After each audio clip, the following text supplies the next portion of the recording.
Once there was a young man named Jack. Jack had big dreams of becoming a successful businessman. He worked hard every day, studying late at night and making plans for his future. But despite all his efforts, nothing seemed to work. His first business failed, and his savings were all gone. Jack felt hopeless. One day, while sitting on a bench at the park, feeling like he had reached the end of his journey, an older man named Mr. Thomas sat beside him.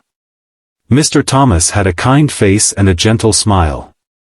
"Why do you look so sad, young man?" Mr. Thomas asked. Jack sighed and said, "I've tried everything, but nothing works. My dream is over. I think I'm just not meant for success." Mr. Thomas smiled softly and told him a story. "When I was young, I had big dreams too. I wanted to be a famous painter. I spent years working on my art, but every painting I created seemed to fail. I was about to give up when I met an artist who told me something important. Sometimes, life doesn't give us success right away. We just need to keep going and trust that things will change." Jack listened carefully, and Mr. Thomas continued, "I didn't give up. I kept painting, and slowly, I started to improve.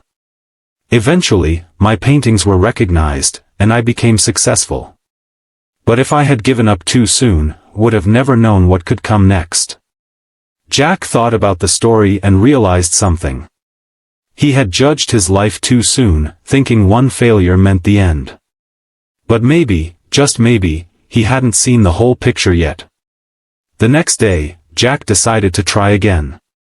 He learned from his mistakes, adjusted his approach, and worked even harder.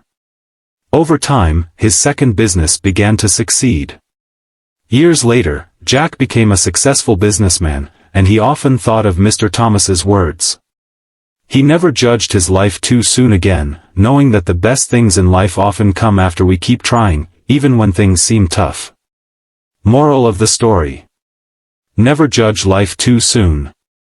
Every moment is a chance to learn and grow, and sometimes, the